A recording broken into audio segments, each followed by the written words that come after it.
Em, Resulta que le comenté, es que em, necesito un poquito como más de tiempo para poder explicar algo que es muy profundo y digamos, se está todavía trabajando y se sigue trabajando. Se han estado creando métodos, nuevos tipos de objetos, nuevas categorías. Y quisiera como o sea, que esta plática, digo, la estaba pensando así como dar todo esto que voy a llamar dualidad entre, digamos, dos tipos de formas de entender un objeto, o varios tipos de entender un objeto. Em, y bueno, quisiera como, yo tenía como planeado dar como un panorama muy general de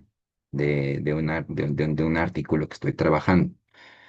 Entonces le dije a Juan, ¿sabes qué? Estaba viendo, estaba tratando de hacer unas slides, em, y dije, es, creo que es como mucha información que existe, y hay muchas cosas de las que quiero hablarles, porque incluso va a haber o hay un programa también muy intenso de estos, del entendimiento de estos objetos a través de inteligencia artificial, ¿no? Entonces, es muy amplio lo que quiero comentarles y bueno, decidimos que sea como no una plática, sino una serie de pláticas para que quede como claro qué es primero lo que estoy tratando de hacer y cómo estoy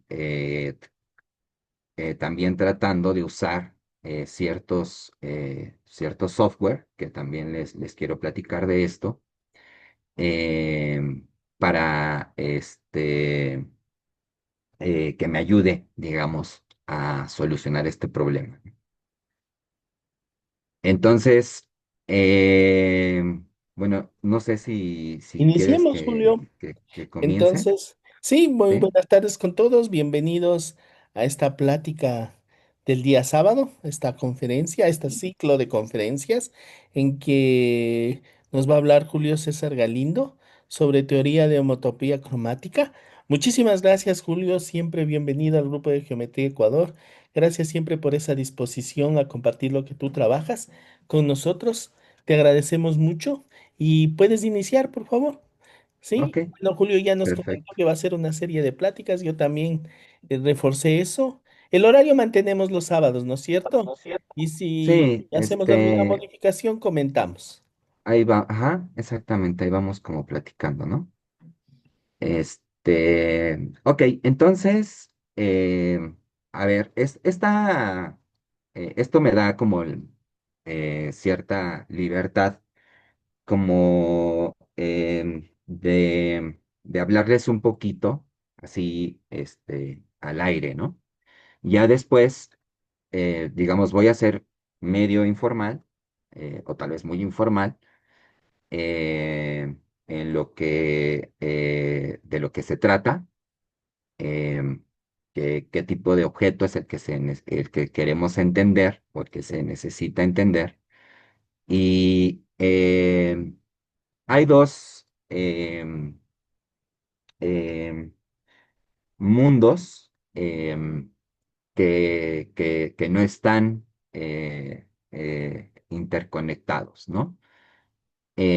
Pero hubo una especie de puente entre estos dos mundos que logró clarificar. una conjetura. Entonces, eh, de lo primero que les quiero hablar no es tanto de la teoría de homotopía ahorita. Sí voy a decir algunas cosas, pero quiero empezar con, eh, con este problema que surgió, em, que como una conjetura que se llama la conjetura de Bloch-Kato. Eh, y esto es muy bonito porque resulta que esta conjetura, a ver si se ve bien, si Sí, se ve me todo dicen claro. si, Está todo si clarito. empiezo a escribir se ve bien, a ver. Este, ok, entonces, bueno, qué es lo que dice esta conjetura, ¿no? La conjetura de Bloch se llama de Bloch-Kato. Eh, Bloch-Kato. Eh, ok, entonces, vamos a suponer que tenemos un número primo, ¿sí? Este, em, Ahorita explico por qué tomamos como primos, ¿no? Porque eso va a ser algo muy común que se hace tanto en geometría algebraica como en teoría de números y como en la teoría de homotopía, ¿no? Entonces, vamos a tomar un primo, L, ¿sí? Digamos, es como nuestro parámetro. Y vamos a decir que este primo es un primo invertible. Es decir, em, vamos a trabajar en un grupo en donde estos primos van a aparecer de manera cíclica. Em, entonces, este primo, digo, para cualquier primo invertible, vamos a tomar, lo vamos a tomar dentro de un campo. ¿Ok? Entonces, este campo, déjenme denotarlo así, ¿no? Este primo está dentro de este campo. eh, y bueno, em, resulta que dentro de la teoría de campos, hay una teoría de campos que se llama local, que digamos establece ciertos tipos de reciprocidad. Vamos a... Todo esto lo quiero platicar más a detalle después, ¿no? Eh, pero, ¿qué significa esto de reciprocidad? Bueno, em, si nos vamos a, a Gauss, por ejemplo, em, una de las preguntas que surgieron a través del último teorema de Fermat fue qué tipo de primos se pueden expresar como la suma de dos, digamos, del producto punto de, em, de una pareja de enteros, ¿no? Es decir, qué tipo de primos se pueden expresar como x cuadrada más y cuadrada, ¿no? Em, y por qué resulta que nos fijamos en los números primos y en las soluciones a estas ecuaciones a través de primos? Em, Aquí es donde quiero hablar un poquito de por qué se localiza, digamos, lo voy a decir así, localizar, el concepto de localizar va a ser muy importante, ¿no? Entonces, eh, todo esto viene desde Fermat, ¿no? Entonces, una de las preguntas que surgieron, como decía, fue algo que se conoce como la reciprocidad cuadrática de Gauss, que es justamente preguntar qué tipo de primos se pueden expresar como el cuadrado de la suma de los cuadrados de dos enteros. Y Gauss mismo dio la respuesta, y esa respuesta fue muy bonita porque involucra también mucha geometría. De hecho, la geometría que involucra está relacionada con una extensión, le voy a llamar así, eh, de anillos que son de factorización única, que son los anillos gaussianos. Entonces, por ahí, tengo una plática, ahorita les paso tengo como un canal de YouTube, entonces, les paso esa plática, que justamente una de las ideas de Grothendieck era establecer o que esta teoría de números encajara con esta geometría, ¿no? Porque el punto es que los enteros gaussianos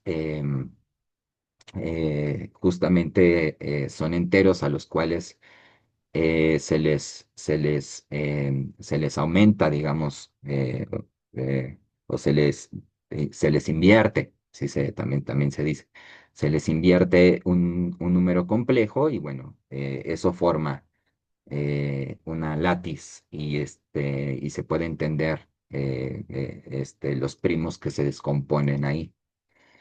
Y de hecho, hay ciertos primos en los números enteros que justamente se descomponen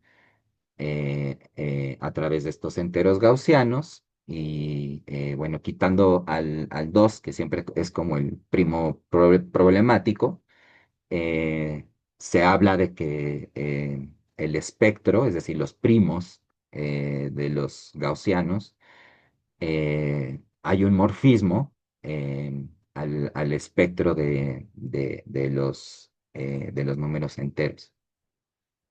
Y estos son esquemas, se llaman, Grothendieck les llamó esquemas, de hecho son esquemas afines, y este morfismo, quitando al 2 es un morfismo tal, ¿no? Entonces, de ahí viene mucho, mucho de la historia de la correspondencia de Langlands, ¿no? Que también quiero hablar un poquito de esto.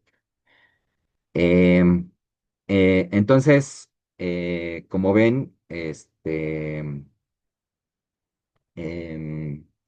está lo que hizo Grothendieck a través de estas ideas, pues fue darle una noción de espacio topológico a estos enteros, ¿no? A través de los primos. Y bueno, esto forma una topología, ¿no? Que es una topología un poco débil, eh, que relaciona, estaba relacionada, digamos, gracias a los trabajos de Zariski. Eh, por cierto, Zariski, una de las grandes mentes también dentro de la geometría algebraica. Eh, Doctora Montfort, por ejemplo, medallista Fields. Entonces, eh, ellos lo que estaban trabajando era como una noción más general de la escuela italiana, que la escuela italiana, digamos, trabajaba con ciertos polinomios y entender los ceros de esos polinomios, ¿no? Entonces, eh, siempre se ha tratado como de entender ecuaciones no lineales, ¿no? Desde ahí podemos empezar. em, porque los sistemas de ecuaciones lineales en ciertos, sabemos cómo entenderlos, ¿no? Sabemos cómo trabaja el álgebra lineal ahí. Pero cuando tenemos ecuaciones que no necesariamente, o que son altamente no lineales, em, el punto es que se vuelve más complicado entenderlos, ¿no? El ejemplo más inmediato, pues está el último teorema de Fermat. Entonces, digamos, tenemos una cierta ecuación con coeficientes enteros y lo que necesitamos ver es si hay una em, em, eh, soluciones, ¿no? Si hay soluciones a esta ecuación. Entonces, una de las primeras ideas dentro de la teoría de números es, bueno, vamos a racionalizar este problema. Es decir, si dividimos entre z a la n, esta ecuación del último teorema de Fermat, bueno, ahora estamos un poquito digamos, en un campo más, ya no estamos en los enteros son muy, muy, muy, em, caóticos, eh, pero digamos, hay cierto control porque todos los números enteros se pueden representar de manera finita como productos de primos. Entonces, hay cierto algoritmo sobre los enteros, ¿no? Pero son muy complicados. Los números primos en sí, por ejemplo, son muy complicados, ¿no? Eh, entonces, la escuela italiana empezó como a estudiar ciertas ecuaciones o sistemas de ecuaciones em, dentro de familias, ¿no? Y cómo se intersectaban o si no se intersectaban entre ellos, si había singularidades, superficies, etcétera, etcétera, ¿no? Entonces, lo que se hizo, lo que Zariski empezó a trabajar fue eh, entender globalmente a todos estos objetos, ¿no? Es decir, vamos a fijarnos en todos aquellos puntos que anulan a una familia, de hecho, finita de polinomios, ¿no? Eh, Y resulta que, pues bueno, esto si tomamos un polinomio, pues bueno, tenemos algunas figuras geométricas, ¿no? Entonces, em, a digamos que a través de estos conjuntos, em, eh, se puede establecer una teoría de lo que se empezó a conocer como variedades. Y ellos empezaron a generalizar a través como de estableciéndole una topología, que es una topología débil, como decía antes, que se llama la topología de Zariski. Entonces, lo único que se necesita, pues, es entender cuáles son nuestros cerrados. Y, bueno, cumple la topología de Zariski. Entonces, se hacen junto con Montfort una teoría de variedades. Y, por ejemplo, hay un resultado muy, muy bonito que se debe a Chow sobre cómo cierto tipo de variedades se pueden encajar en curvas, ¿no? Es decir, satisfacen, es como una especie de reciprocidad, ¿no? Satisfacen ciertas ecuaciones. Y esto viene un poquito al caso porque después Grothendieck y la escuela de Grothendieck, gracias a esta observación de que hay una cierta relación entre la descomposición de primos en los enteros gaussianos, bueno, se puede establecer, una vez que le demos topología a estas cosas, que generaliza Grothendieck, ¿no? Que también se llama topología de Zariski. Se le dota también a los enteros, por ejemplo, de la topología de Zariski. Y una vez que tenemos eso, pues ya tenemos funciones y tenemos estos morfismos, por ejemplo, y se puede establecer cómo entender a los primos a través de estos primos gaussianos, ¿no? Por ejemplo, con estos morfismos que se llaman etales, que son como cubrientes en el caso topológico. ¿Cuál es la gran idea de resolver este tipo de cosas, ¿no? La gran idea viene de Hasse,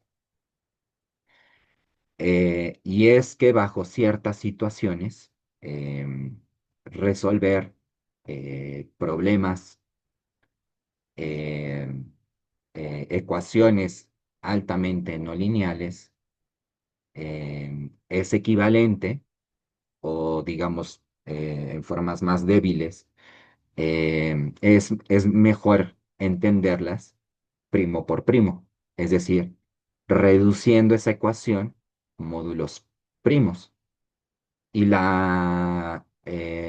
esa idea como que es la gran idea, ¿no? Es como la gran idea.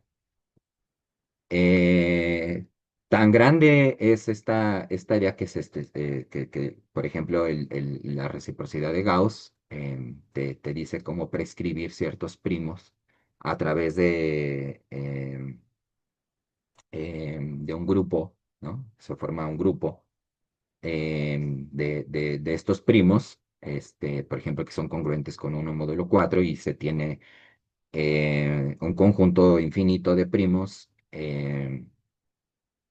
Que aparecen como en progresiones aritméticas. Eh, entonces, esto es algo muy bonito porque resulta que en esta reciprocidad de Gauss, si nos fijamos en hay un grupo, ¿no? Dentro de la teoría de números, hay un grupo que, como les dije, vamos a pensar un poquito no en reducción módulo primos, sino más bien en extensiones más generales, ¿no? Entonces, vamos a acordarnos un poquito del grupo de Galois absoluto. Entonces, qué es el grupo de Galo absoluto? Y para que vean más o menos por dónde va la tirada, ¿no? Este grupo de Galois absoluto, a ver, aquí déjenme escribirlo.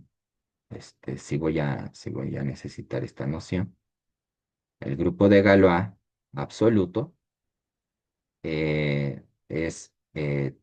por ejemplo,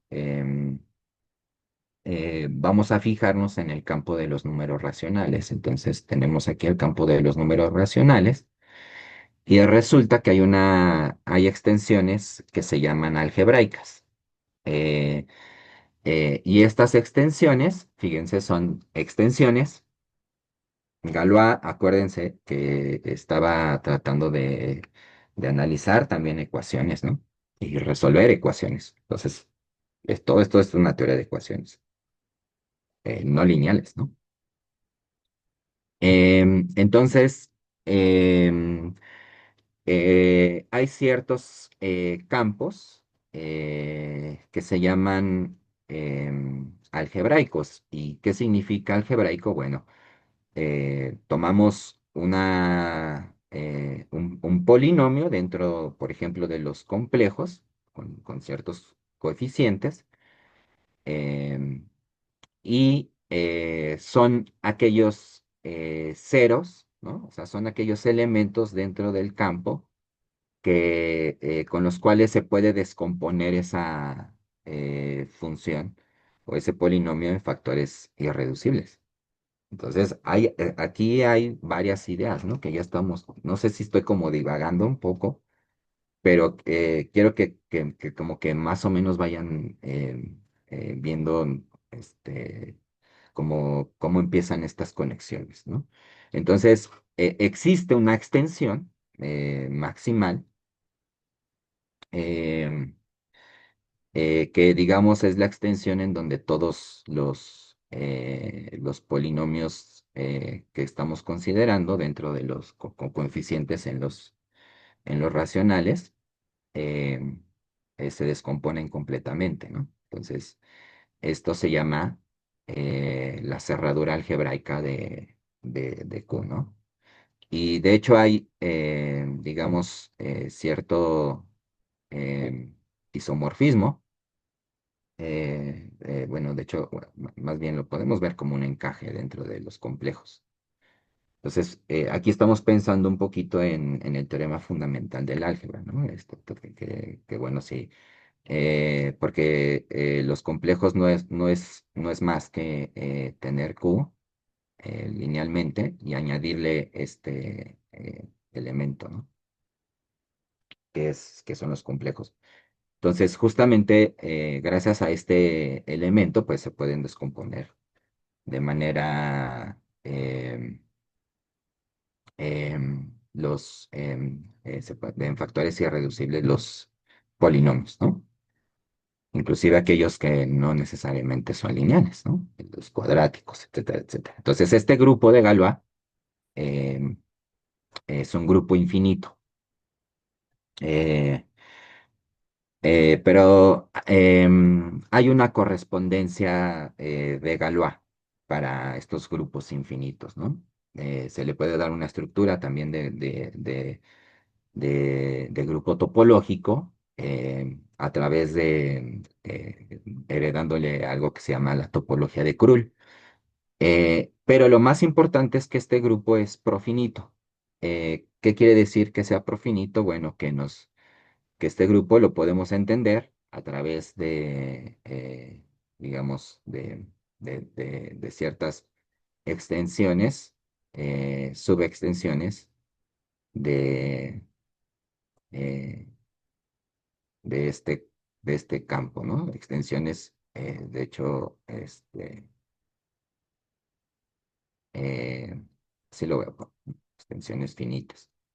Y este límite, pues, como corre sobre todas las torres de extensiones que son algebraicas, se toma el límite, ¿no? Como una especie de límite inverso.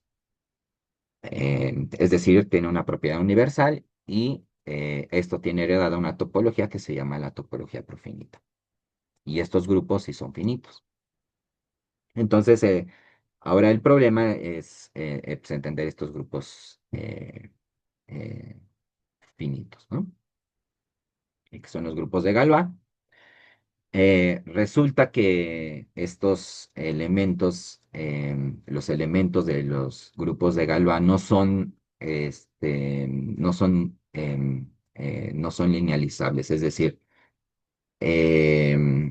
hay ciertos elementos en el grupo de Galois em, que, em, que, digamos, están definidos salvo em, ciertos primos. O sea, ¿qué quiere decir esto? Eh, hay un elemento que se llama el elemento Frobenius, que justamente es tomar morfismos, por ejemplo, dentro de un campo, a un campo y que ese morfismo, eh,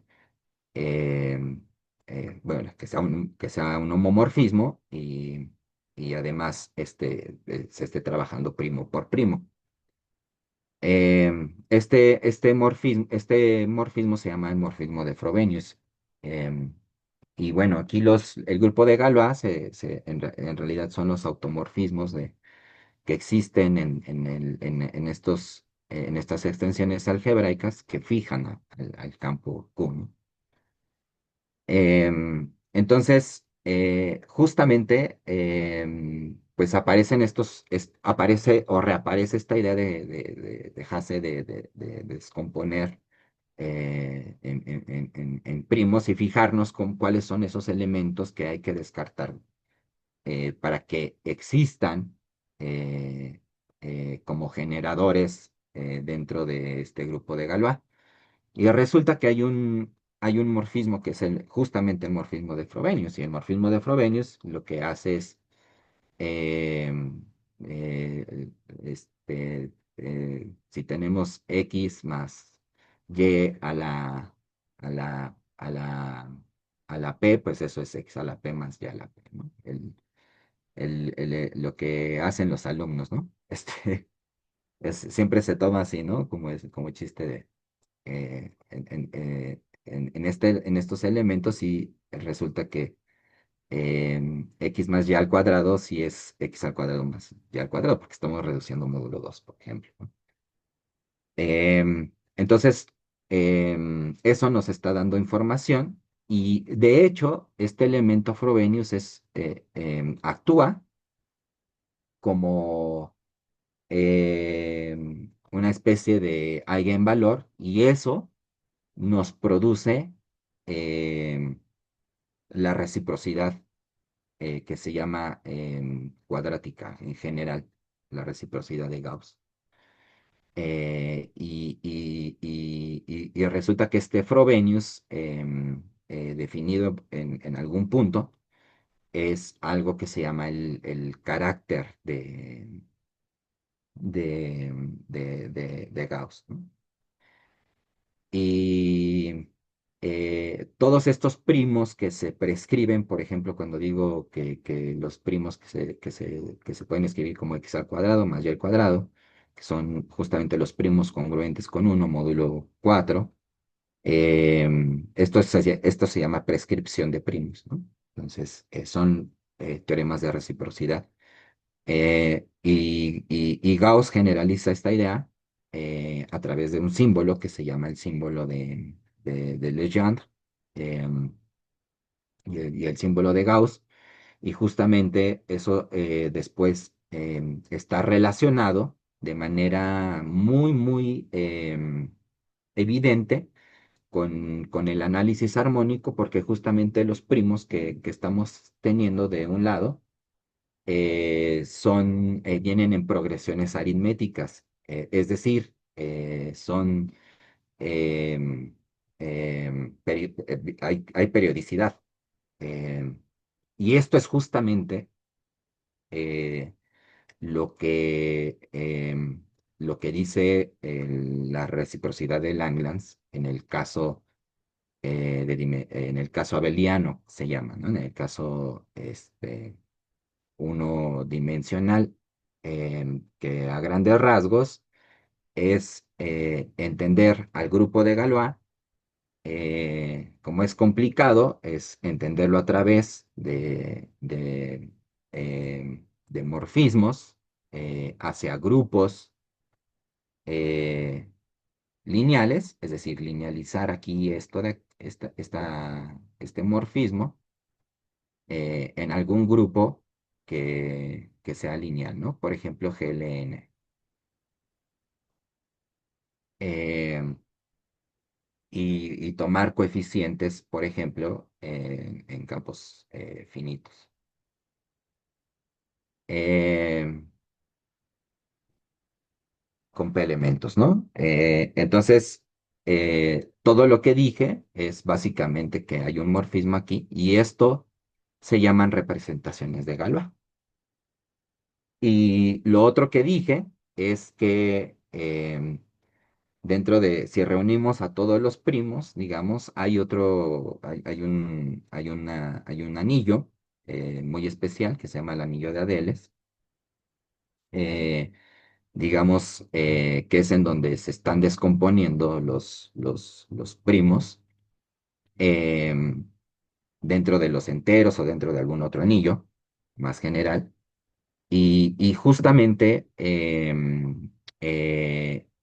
hay un morfismo también hacia ciertos grupos lineales, y esas se llaman representaciones automorfas. Entonces, lo que les acabo de decir hace ratito, lo que establece la reciprocidad de Gauss es que las, la información que está organizada dentro de algo que se llaman funciones L, ¿no? Las funciones L organizan como toda esta información que les acabo de comentar.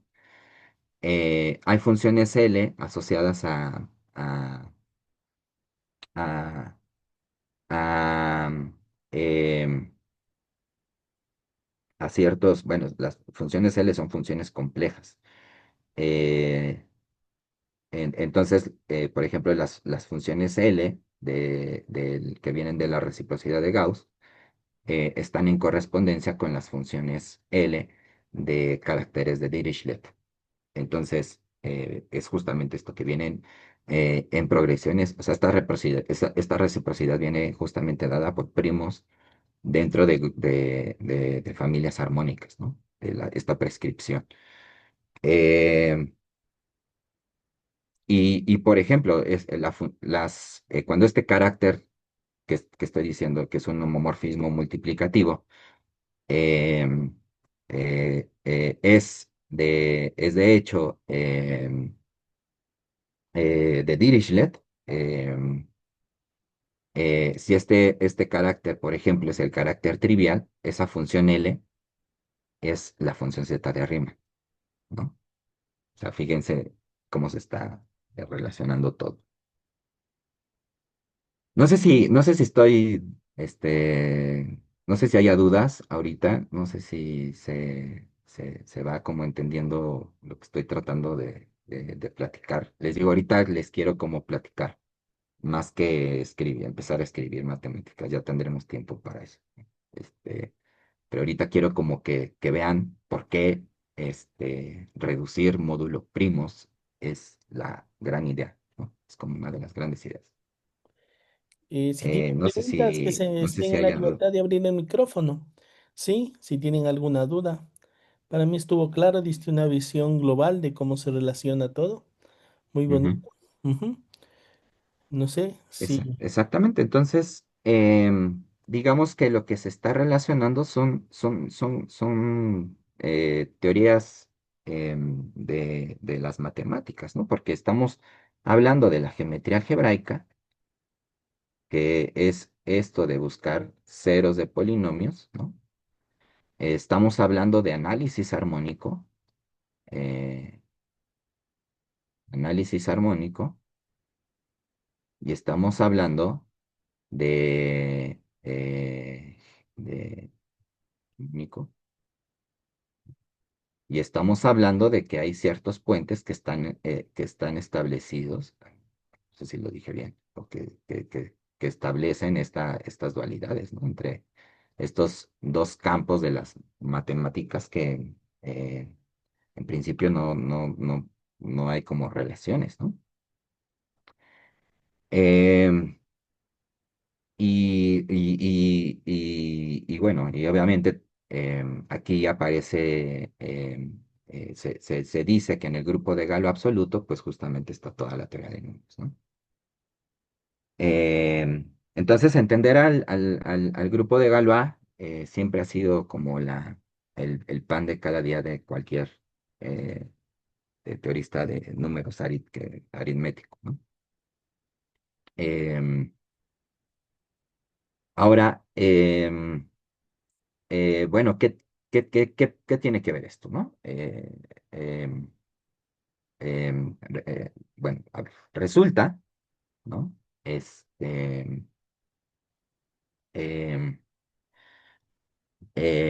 bueno, ya platiqué un poquito de que necesitamos por qué se localiza. Es una como primera idea siempre de trabajar algún objeto dentro de categorías, ¿no? Localizar. Em, entonces, em, resulta que, bueno, em,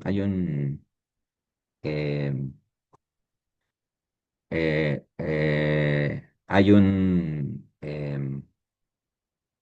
hay un cierto grupo, ¿no? Que conocemos, em, que se llaman las raíces de la unidad, ¿no? Em, entonces, pues, justamente son aquellos, estas raíces de la unidad, pues son em, em, raíces de ciertos monomios, ¿no? En em, y bueno, estas raíces de la unidad, de hecho, se pueden encajar en los números complejos, porque justamente son raíces de uno y podemos establecer ahí una correspondencia, ¿no? Como en álgebra lineal.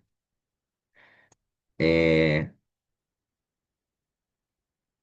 entonces, están las raíces de la unidad módulo a un primo, ¿sale? Entonces, estas se llaman las raíces de la unidad, eh,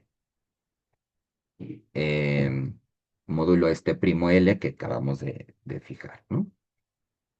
Em, bueno, estas se llaman las Lésimas raíces de la unidad, ¿no?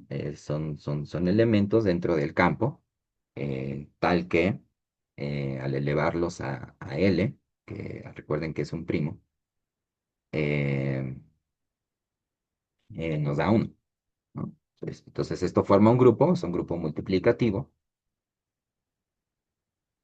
eh, y, y resulta que, que no nada más es un grupo multiplicativo, sino hay una acción aquí del grupo de Galois, ¿sí? ¿Por qué? Porque son soluciones, ¿no? Entonces, si formamos x a L menos uno, pues en realidad estamos haciendo igual a cero. Lo que estamos buscando pues son justamente estos elementos, ¿no? Entonces, el grupo de Galois actúa eh, en este grupo y esto se llama un módulo de Galois. Entonces, este es un módulo de Galois, así se llama. Módulo de, es un módulo de Galois.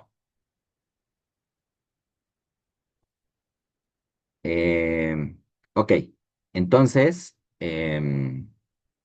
ya cuando tenemos una acción, en esto pues podemos fijarnos en las representaciones de Galois. De hecho, es justamente lo que se hace, ¿no? Tener módulos de Galois. Entonces hay un grupo que, digamos, linealiza lo que estamos viendo aquí en este campo. Esto es parte de la teoría de campos de clase, ¿no? Que se llama el primer grupo de cohomología de Galois. em, en este campo, ¿no? Con coeficientes en este módulo de Galois, ¿no? Entonces, de hecho, esto es un grupo de Galois. Em, entonces, bueno, una de las cosas que quiero hacer la próxima charla es explicarles qué son estos grupos, ¿no? Porque son grupos de cohomología, ¿no? Entonces, vamos a estar hablando de grupos de cohomología. De hecho, la intención al final de las charlas es hablarles del grupo de un grupo de cohomología estable, que, que estudió Quillen dentro de la teoría de homotopía, ¿no? Pero bueno, ¿y cómo está relacionado todo esto con... Esta es una primera relación. Eh, entonces, digamos, es algo que después voy a explicar, ¿no? Pero básicamente es linealizar todos estos puntos en el campo que tienen coeficientes en el en el mismo campo, pero que al elevarlos a una cierta potencia L, nos da uno, ¿no? Es lo que les estaba diciendo, reducir módulo primos. Em, entonces, estos son grupos de Galois. em, eh, eh, ¿Por qué son importantes los módulos de Galois o los módulos de Tate, por ejemplo? Eh, ¿Por qué es importante esto de la cohomología? Entonces déjenme ahora empezar a hablar un poquito de qué es lo que hace la homología o la cohomología, ¿sí? Pero lo voy a hablar así como estoy hablando. Perdón si no ven así como tantas matemáticas, ven más como un podcast, parece podcast, pero quiero primero que se entienda cómo vamos a jugar con estos elementos, ¿no? Eh, entonces, ¿qué es esto de la comología o la homología en general, ¿no? Em, bueno, esto también es parte de una historia que ya, digamos, que tiene que ver con esto, que después lo vamos a relacionar, pero bueno, digamos que hay otra historia. Em, Ahorita les digo qué pasa si es, o cómo es que se puede calcular esto. Entonces, está digamos, vamos a hablar en términos un poquito categóricos para que, porque después vamos a hablar de otras categorías más generales, ¿no? Pero, por ejemplo, imaginemos que aquí tengo ciertos espacios topológicos, ¿no? Espacios topológicos que son espacios topológicos con una buena estructura, ¿no? Digamos espacios CW, por ejemplo, ¿no? Espacios topológicos CW, que es generalmente con lo que se trabaja.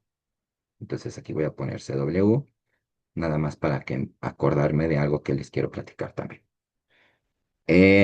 Entonces, estudiar los espacios topológicos, pues es algo bastante complicado, ¿no?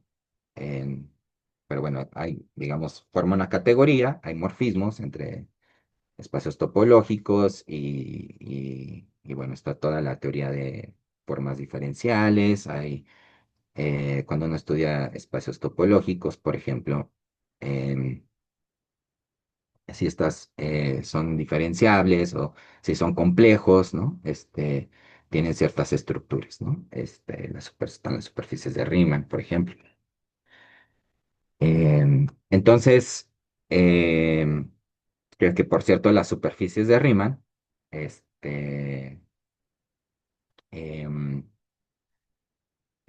también aparecen dentro de esta reciprocidad, ¿no? Y es también de lo que quiero hablarles un poquito después, de cómo es que se establece el último teorema de Fermat en términos categóricos. Em, pero bueno, tenemos espacios topológicos. Y bueno, se ha tratado como de estudiar estos espacios topológicos a través de ciertos grupos. Digamos, aquí vamos a una categoría, que son la categoría de los grupos abelianos, es decir, abelianizar estas cosas, linealizarlas. Eh, y una de los primeros y más importantes intentos de, de establecerle un grupo abeliano a estos espacios topológicos ha sido a través de la teoría de homotopía. Es decir, em, establecerle un grupo de homotopía a estos espacios, ¿no? Que vamos a suponer que son punteados, para que no haya broncas con los topólogos. Em, entonces, uno de los primeros invariantes bueno, que nos dice, recuerden que en topología, ¿no? Aquí estamos hablando en otro mundo, pero es parecido a lo de acá arriba, ¿no? Lo que se busca en topología es clasificar objetos, ponerlos en una bolsita de acuerdo a, a- pues lo más fácil que se puede hacer es tener la idea de contractibilidad, ¿no? Es decir, em, lanzar cuerditas a estos objetos y clasificarlos si los puedo contraer hacia mí, si los puedo traer, si puedo traer la cuerdita hacia mí o no, porque en ese caso, por ejemplo, podría ser una taza, ¿no? O una dona, que son homomórficamente equivalentes. Em, entonces es clasificar eso a través de ciertos grupos, ¿no? Que se llaman grupos de lazos, que bueno, se ve esta relación de homotopía cuando estos dos objetos son homotópicamente equivalentes. Em, y bueno, se le da una estructura de grupo abeliano en grados mayores que dos. El primero que se da es, de hecho, altamente no abeliano muchas veces, ¿no? Que es el grupo fundamental. Pero bueno, si nos olvidamos un poquito ahorita del grupo fundamental, bueno, se le puede asociar un grupo que son los grupos de homotopía generales, ¿no? Entonces lo voy a escribir así, ¿vale? Entonces, para n mayor que 2. Entonces, esto a través de ciertos invariantes que tiene estos grupos de aquí, porque ¿cómo se crean estos grupos? Pues simplemente son homomorfismos que van de la esfera de grado n a este espacio topológico. Es decir, vamos a tratar de entender a los espacios topológicos a través de morfismos que provienen de la esfera de dimensión n, ¿no? Em,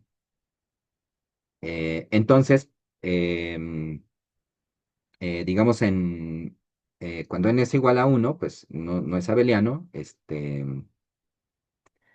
em, y se tiene el grupo fundamental, ¿no? Que también es algo que se estudia, ¿no? Que tiene eh, es muy complejo, ¿no? Estudiar el grupo fundamental. Hay teorías, ¿no?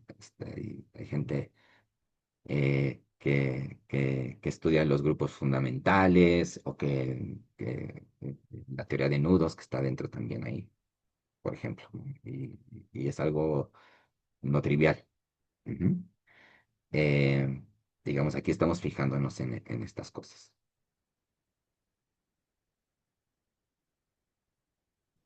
Eh, entonces, eh, resulta que eh, estos grupos de homotopía, les digo es lanzar cuerditas a ver si se pueden contraer o no. Eh, resulta que es complicado, es una idea complicada, ¿no? Entender estos grupos. Em, Tiene propiedades bonitas, digamos. Por ejemplo, si tomamos el producto eh, de dos espacios topológicos, entonces eso es el producto de estos grupos abelianos, ¿no? Entonces, digamos, hay una relación, hay productos, también hay coproductos. Se puede entender estos grupos de homotopía para ciertos espacios topológicos, pero entender estos espacios topológicos para esferas, por ejemplo, es decir, entender morfismos entre es una esfera de dimensión n a otra esfera de ciertas dimensiones, es algo que sigue siendo un problema abierto. Eh, entonces, bueno, se ha tratado de entender este grupo de homotopía. em, y SER, digamos, tiene contribuciones muy especiales para estos cálculos. em, y bueno, el punto o uno de los puntos para entender estos grupos es em, fijarnos como en otro tipo de invariantes que de alguna manera estén relacionados con estos grupos, por, por, por lo complicado que pueden llegar a ser. Eh, entonces, digamos que estos espacios CW eh, tienen este, esos son espacios que están encajados, que forman un esqueleto, etcétera, etcétera. El punto es que se pueden entender morfismos entre estos espacios topológicos y em, a través de estos grupos de homotopía. Eh, entonces, estos grupos de homotopía pues son muy importantes porque describen, ¿no? Qué tipo de espacios son homotópicamente equivalentes, es decir, el problema de clasificación está en entender estos grupos de homotopía. Pero no es, como vuelvo a decir, no es algo trivial. Este, em, entonces, lo que se intentó hacer, Eilenberg y MacLean, fue entender este funtor, así le voy a llamar, eh, a través de otro funtor que tiene cierta relación bajo condiciones que ya platicaremos, hay un morfismo que se llama de Jurevich, pero a través de otro grupo que se pueda entender a través de la estructura de espacio CW de este espacio topológico. Y, lo que pasa es que está algo que se conoce como los objetos simpliciales.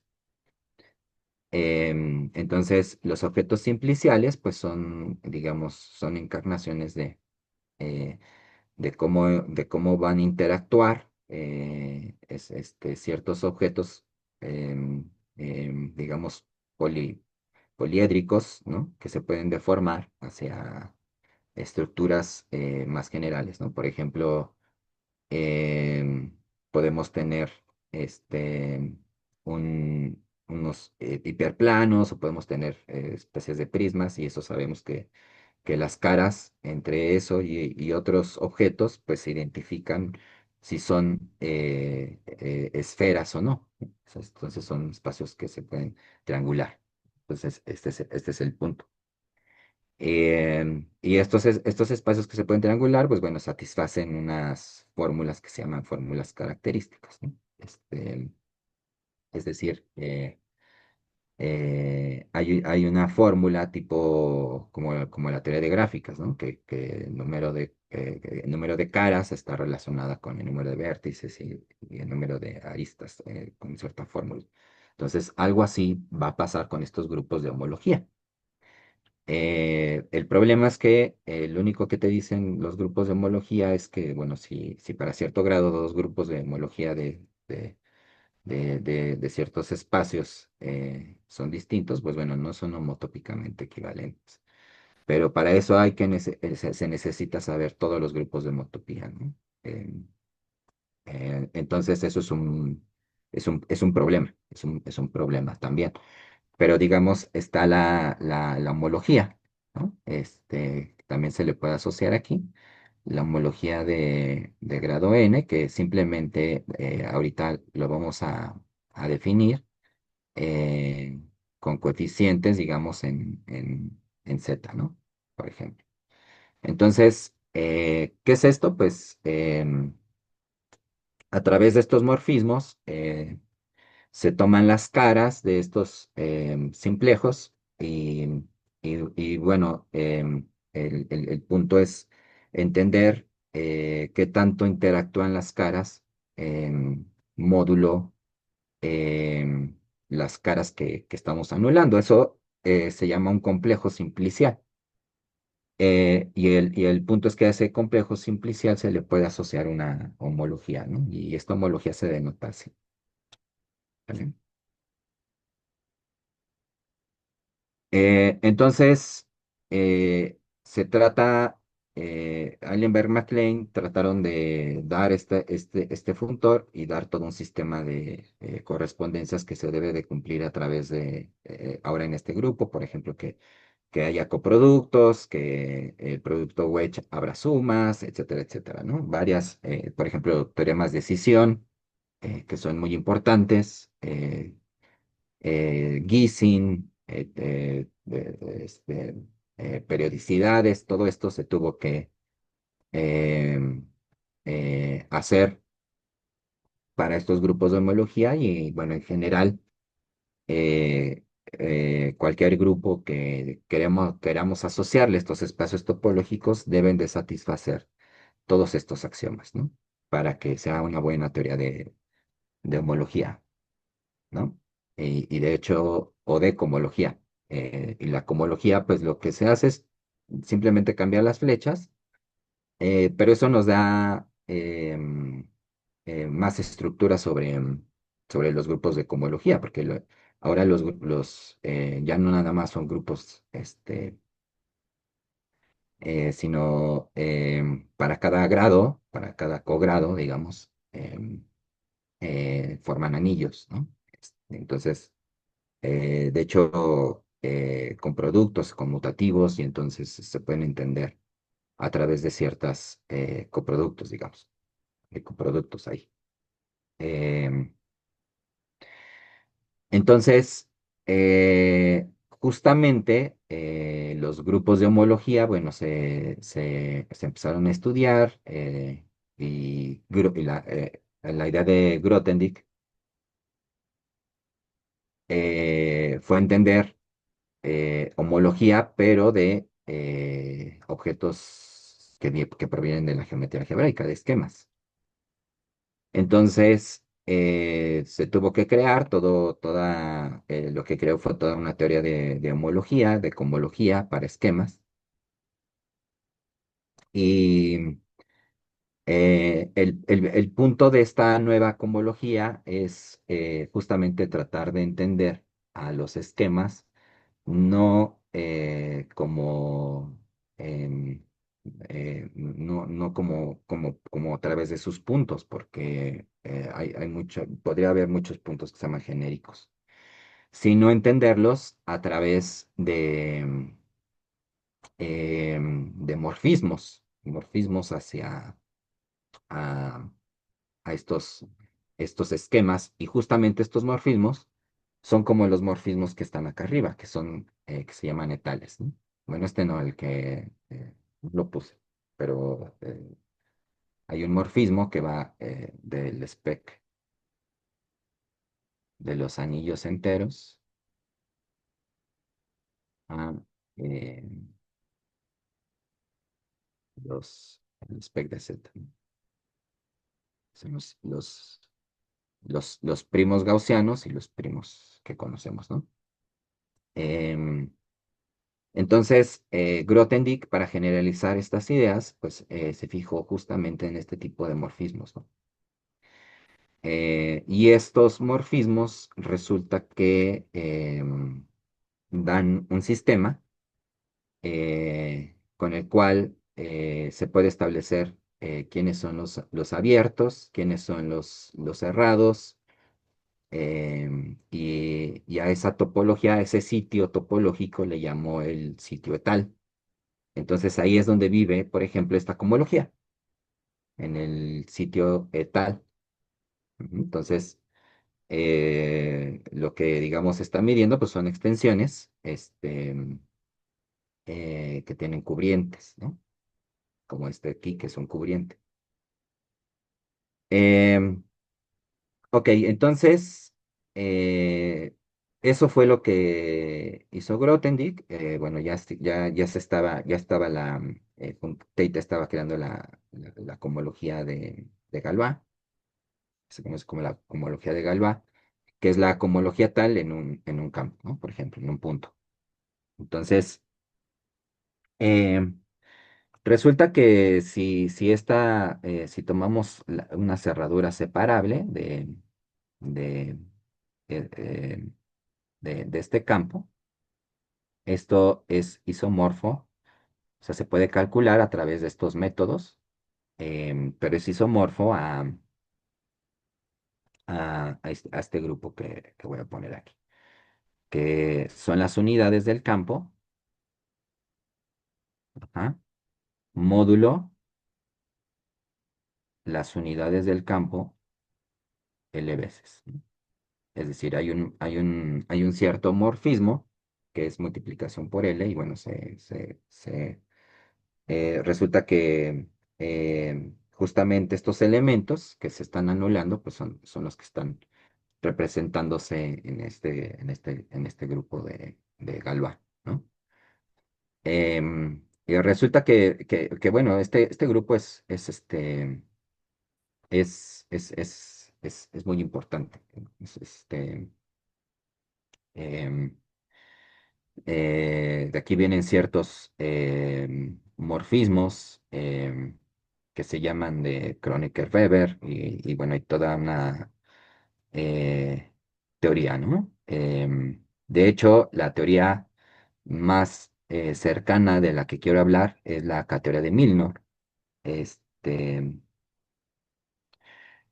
Porque resulta que esto da un primer hint que está relacionado con con un objeto que también se le asocia a ciertos espacios topológicos, ajá, que se llama cateoría.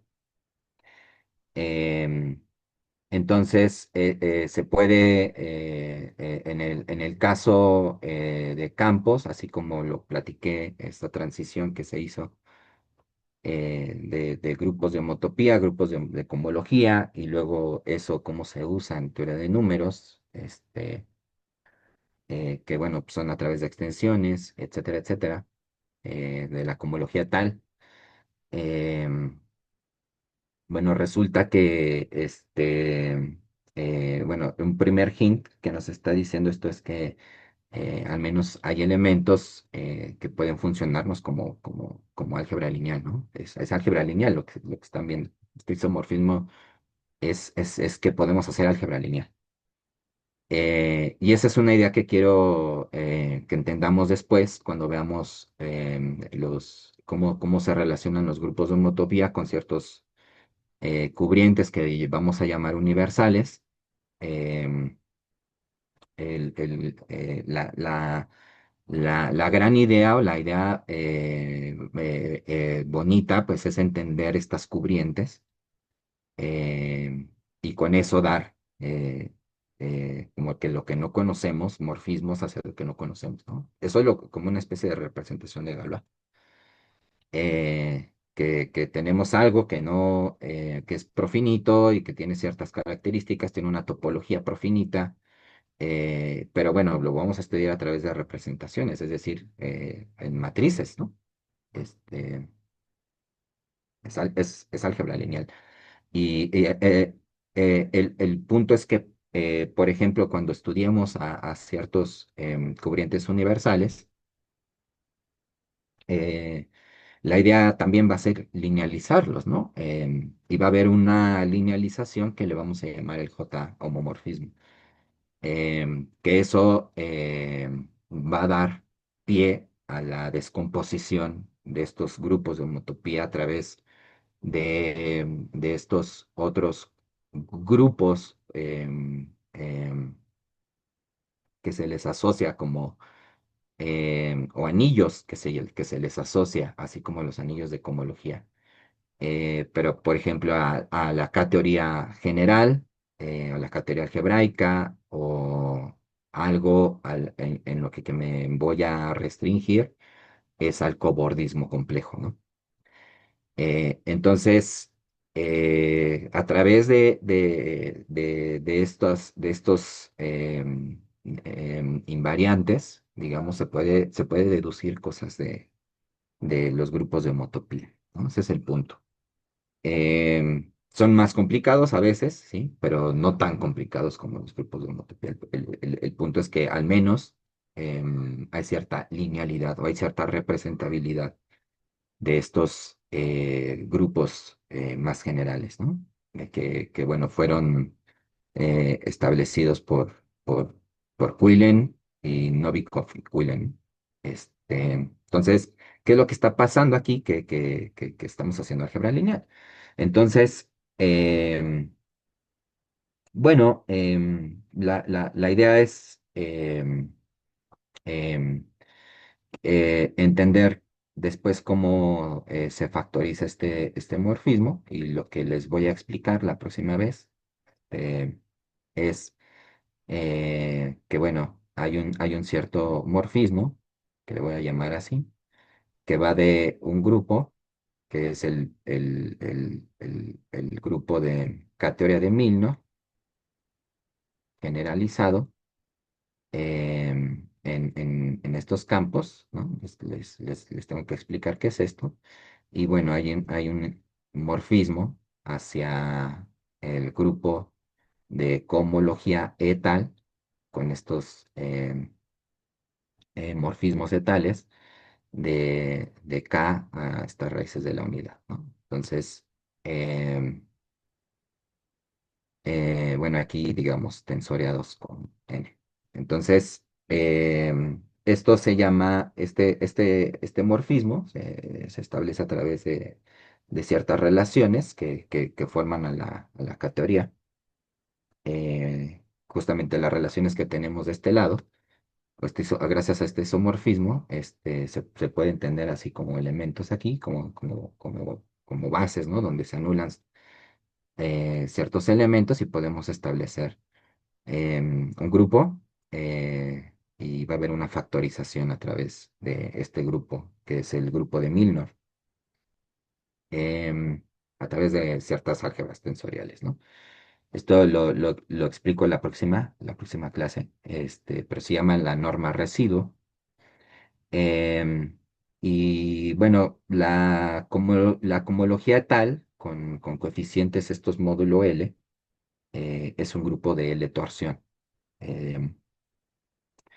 Em, entonces, ¿qué quiere decir esto? Que puedo tomar estos grupos, ¿no? Y hay un morfismo en multiplicación por L y los puedo factorizar, estos por módulo L, ¿no? Cosa más o menos que se hace acá, ¿no?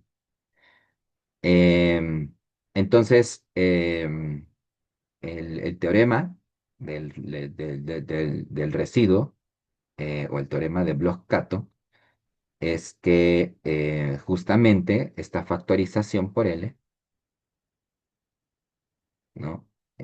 K, N, M, K. sí, módulo L, hay un morfismo, ya lo sabemos, porque se factoriza. Y esto, ¿qué quiere decir? Que estamos comparando, fíjense, no nada más quiere decir que hay un morfismo, sino que estamos comparando dos objetos que provienen de distintos lados, ¿no? Acá hay una álgebra lineal que tiene ciertos coeficientes y acá en realidad esto no es tan bien conocido, ¿no? Em, entonces, lo que dice el teorema de Bloch-Kato es que esto es un isomorfismo. Y algo que es bien importante es la demostración de este resultado, ¿no? Que llevó a una medalla Fields. Y esa medalla Fields se la otorgaron a Wygotsky. Entonces, ¿qué es lo que hizo Wygotsky? Bueno, em, toma una idea que tenía Grothendieck en general, que se llama la idea de un motivo. eh, y bueno, la idea de este motivo es que tenga una cierta cohomología y esa cohomología, digamos, se pueda em, localizar y que nos dé otras cohomologías, como la cohomología tal, ¿no? Entonces, lo que hizo Wygotsky fue crear una teoría de motivos dentro de otras estructuras que, bueno, se llaman en general motivos. eh, y lo que hizo fue establecer una cohomología motívica. Y cuando digo establecer una cohomología motívica, es que estos motivos o estos elementos que se le asocian a espacios, a variedades, por ejemplo, em, tienen que cumplir con las características de que sea un buen invariante, ¿no? Entonces, todo esto lo forzamos dentro de esta nueva categoría que crearon esta categoría de motivos en donde exista cómo hacer escisión, cómo hacer productos, etcétera, etcétera. Y Wygotsky logró crear una homología que se llama homología motívica. Em, entonces, a través de la homología motívica, que son, ahí viven objetos eh, que no son en realidad espacios topológicos, sino son motivos, o sea, son objetos que tienen ciertas estructuras, ¿no? Eh, en realidad como que no tiene nada que ver con los espacios topológicos, que son objetos que en ciertos casos son visibles, ¿no? Entonces, em, ese es el punto. Tú puedes crear una teoría de cohomología o de homotopía, porque también Wygotsky dentro de la teoría involucra a todas estas teorías como la K-teoría dentro de los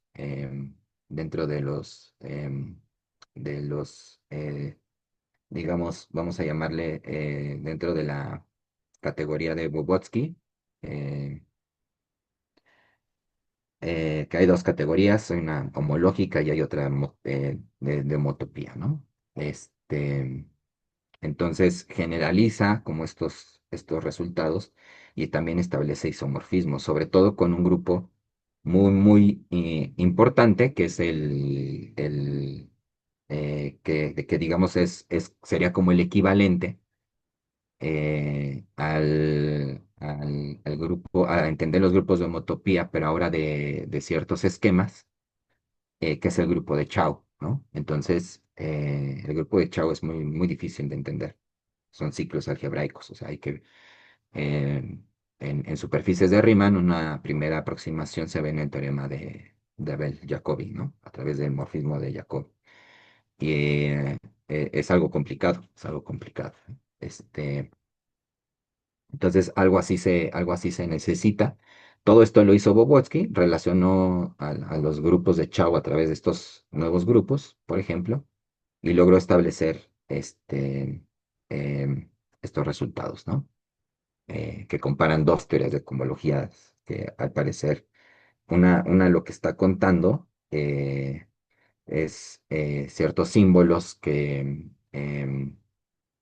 nos dan estructuras dentro de extensiones de campos, módulo relaciones tensoriales, digamos, este, tiene naturaleza numérica, y del otro lado tenemos otra naturaleza,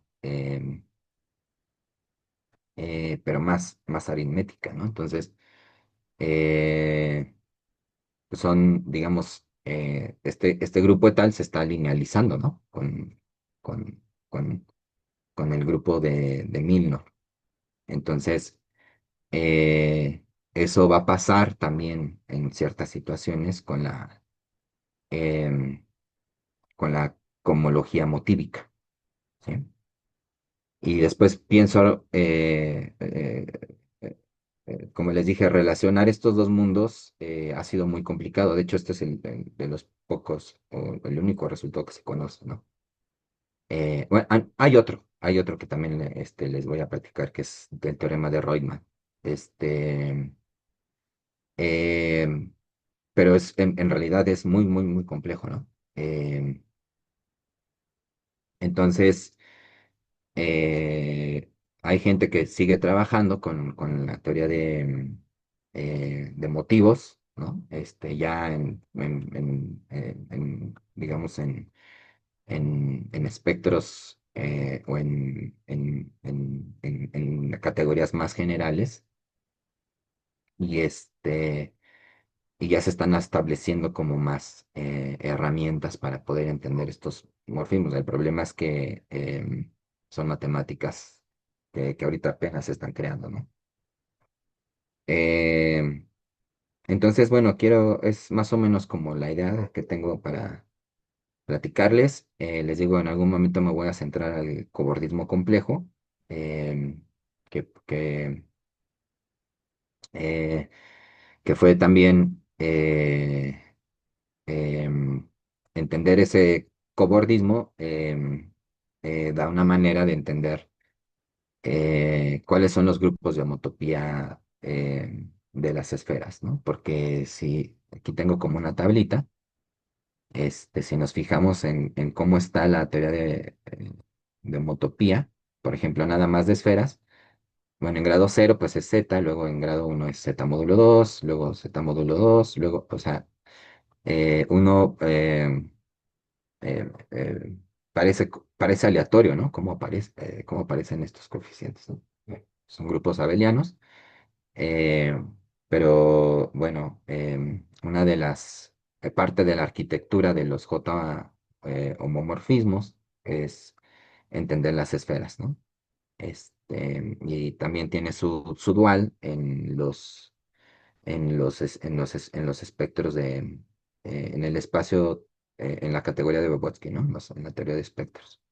Entonces, quiero platicarles un poquito esto y cómo se aproxima eh, algo que se llama la sucesión espectral de Atiyah-Hirzebur, que nos da ciertas insights de cómo están apareciendo estos números, con unas ciertas filtraciones que se llaman que proviene de torres en categorías trianguladas, y que a través de dualizando esas torres, se puede dar una aproximación a em, a la sucesión espectral de Atiyah-Hirzebur.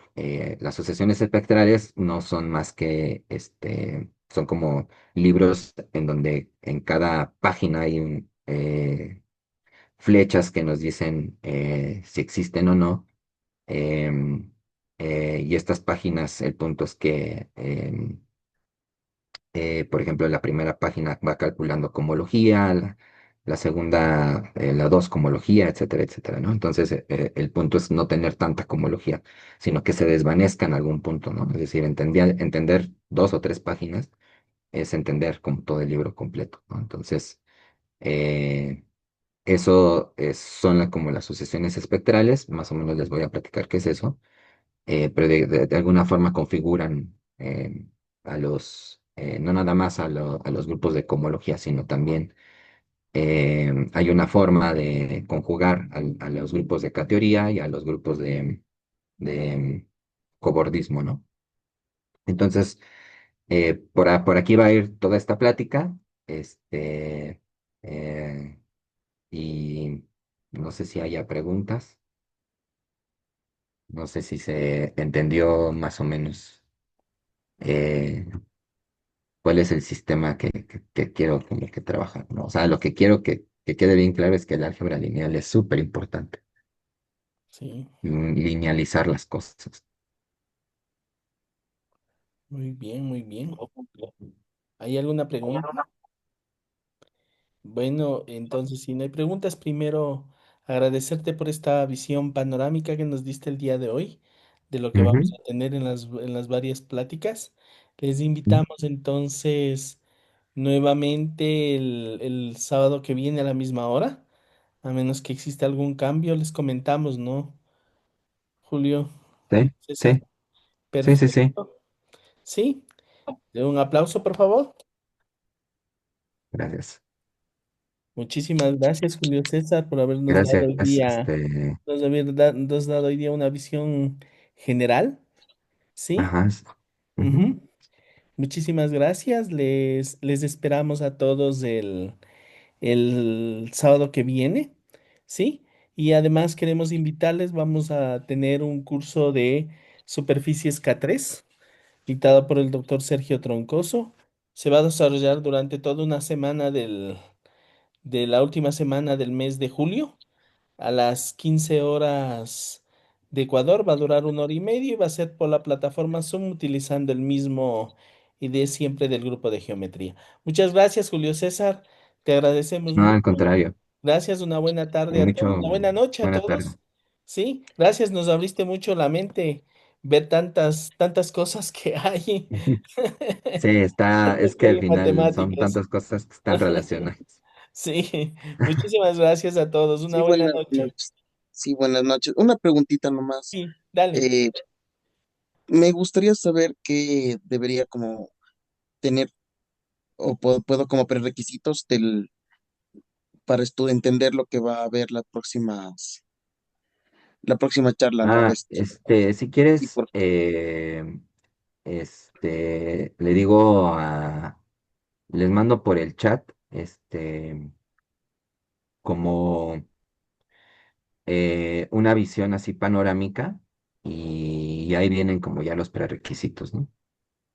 o sea, claro, porque, bueno, unas cosas se van a ver pues, seguramente y otras cosas se supone que Sí, aún no claro, debe saber. Por ejemplo, yo es un poco sobre la teoría de homología, de homotopía, de los sí, simples, eso es algo que yo ya conozco, ¿no? De la parte de la geometría algébrica, pero ahí hablaste de algunos grupos que no conozco, igual algunas teorías de los números primos y sus relaciones con la exacto. teoría de Fermat, que eso sí no conozco, entonces no sé qué parte es la que debo aprender a estudiar y qué parte es la que va a haber estar integrada dentro Sí, de la charla. yo te mando, yo les mando ahí como unas notitas que tengo y ahí vienen como los prerequisitos, ¿no?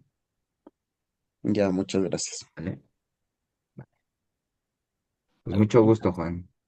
Mucho gusto, muchas gracias. Nos Bye vemos. bye. Chao, buena noche. Hasta luego. Buenas noches.